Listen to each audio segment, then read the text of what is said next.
Hi guys, today we're going to react to Beyond the Matrix by EPICA.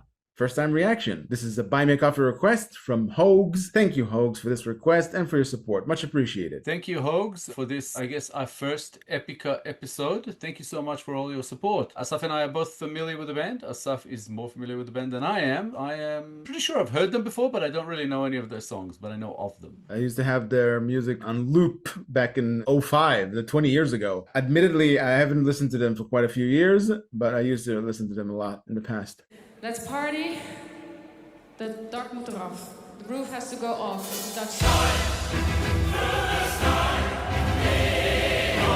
All right, Amsterdam, the party is still on. So show me what you got.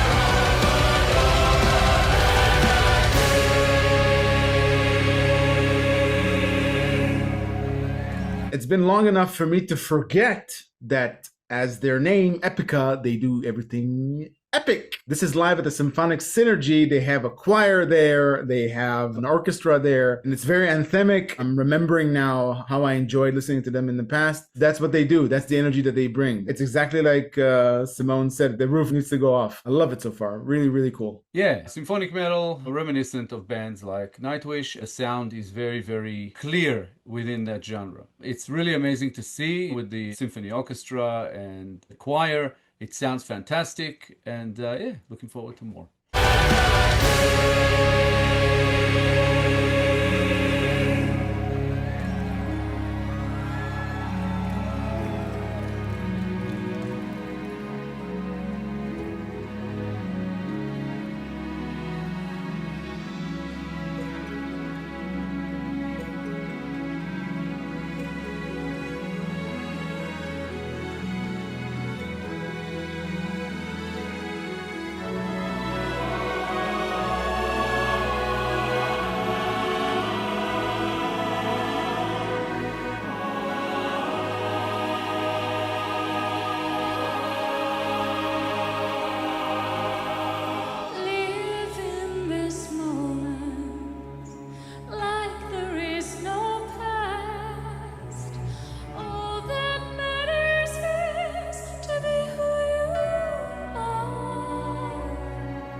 Yeah, this feels like another typical thing that Epica does. They have gear changes where the song turns into a mood setter. This is a mood setter. Love it. I missed Simone's voice. It takes me back to when I was in my early 20s when I used to listen to them. Just a beautiful experience. There's a lot that emerges, I think, both from what I think is their intent and the subject matter. Generally speaking, the subject matter in the song feels like it's meant to implore people for a different way of thinking. Yeah, her voice is very clear, very beautiful, and also lots of similarities to a lot of other bands in that field, in that genre, going from, like I said, Nightwish and other bands. There's something about symphonic metal that kind of goes like across the board. Within these bands, the style is similar, and the thing to differentiate them is usually the quality of the songs, and this one is fantastic. Yeah, there's also like a tendency to have similarities with film scores. It's close to something you would hear in a film capacity, official soundtrack or something. There's definitely a storytelling aspect. Yeah. And that's kind of where it comes in, yeah. Trains us.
previous mood setting section was caressing, and I equated to like a mother's kiss. She was like cradling the audience. She even moved, like announcing this is the soothing part. And when they went into this last section, it felt like they injected a lot of energy, a lot of inspirational energy to just lift up our spirits. And it's clearly by design. And I think that's a point of enjoyment that I'm getting from the song, that it changes gears on you and you get this plethora of emotions. Yeah, there were quite a few gear changes there. She hit that sort of slow part, and that was really cool. And then she slowly got going, but you could feel it get a little bit more intense, a little bit faster. And then it got a little heavy, both with the drums and the guitars and a bit of bass. That was a really cool section. It's quite amazing how they keep it all together with this whole massive orchestra and choir. And yeah, it sounds amazing.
Each gear change is designed to evoke different types of emotions. Here, they're empowering us and having us even more engaged. I think it correlates very much with the subject matter here, but it also very reminiscent of the style of theirs that I remember from way back when. It also reminds me of Nightwish's Ghost Love Score. In that song, there's a section there that reminds me of that particular section that we listen to now. Just a beautiful experience. Yeah, the storytelling side of things here is pretty awesome. And when the choir hit the section of the male voices, it almost like popped to mind. This whole song feels like Nightwish and Enigma together kind of thing. Yeah. Very cool. I'm sure that this is mostly like for this performance. I think the song on the record will probably sound different without the symphony orchestra, without the choir most likely, but I'm not 100% sure.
This section is just a remind to whoever hasn't heard EPICA for a long time or doesn't know EPICA, hey, we're still a heavy metal band. Don't forget that. That's very charged with energy. I loved it. They didn't lose their epic tone, of course. They keep infusing that beautiful crisp metal sound with the choir and the orchestra accompanying it. It's just a very beautiful piece of theirs. I can't get over how familiar Simone's voice sounds to me after not having listened to it for a long, long time. It's like an integral part of my early 20s memories. It's been a long time. Yeah, when they hit that sort of heavier section, it was almost like, in case we didn't notice, with the drums and the guitars, they gave us some rough vocals. That was pretty cool.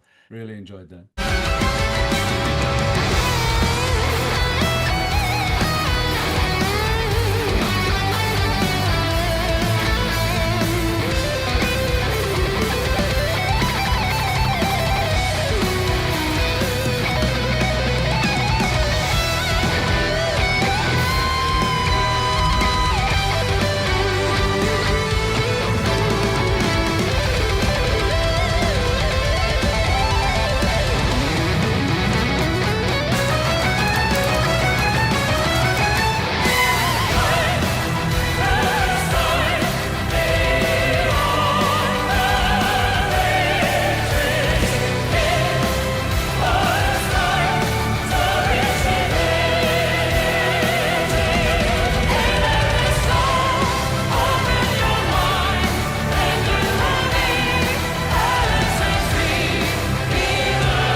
Awesome.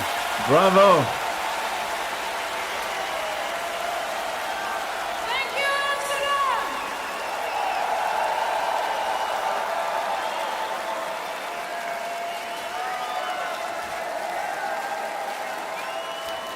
That guitar solo, as the song dictated, it was very invigorating. I think the entire song was meant to empower and to make people happy. They just wanted to come there and just infuse everybody with very good energy. I love the fact that their conductor sports a mohawk. It's beautifully put together. I don't have an explanation why I stopped listening to them, but I'm definitely going to listen to them more now. Yeah, it was beautiful all the way up to that crescendo. When they hit that climax at the end, it was just like, wow. It was like the payoff. They kind of lead you with the song quietly, kind of give you a little bit here and there. It goes a little bit up and down, and then beautiful finish. Simone's voice, awesome. The band, awesome. Everything about this was fantastic. Beautiful song.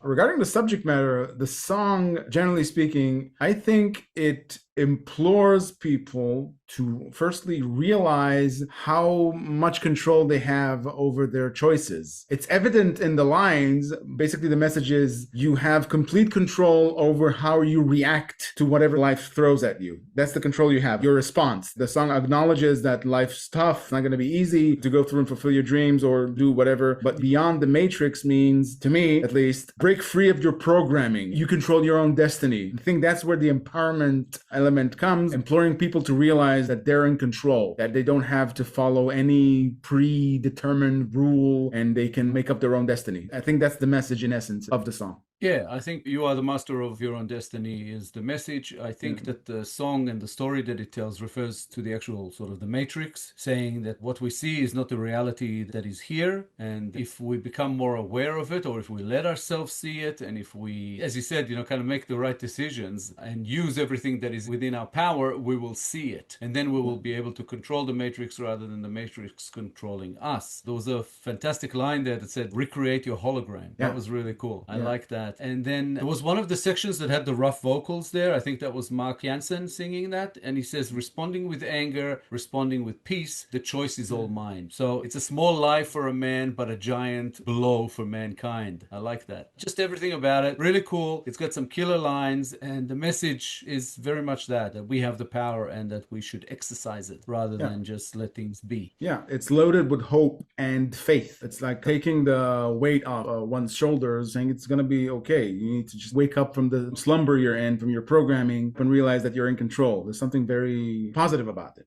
Yeah, definitely a positive kind of view, an empowering one, as you said very early on in the piece. It was already felt in the music, but the message is definitely empowering. Beautiful song from an awesome band. I'm glad that I finally got to hear them after all these years that I was aware of their existence, but I never really got a chance to listen to them or took the time to listen to them, perhaps. Thank you, Hogs, for this request. Very cool. I appreciate the introduction, and Asaf appreciates the nostalgia.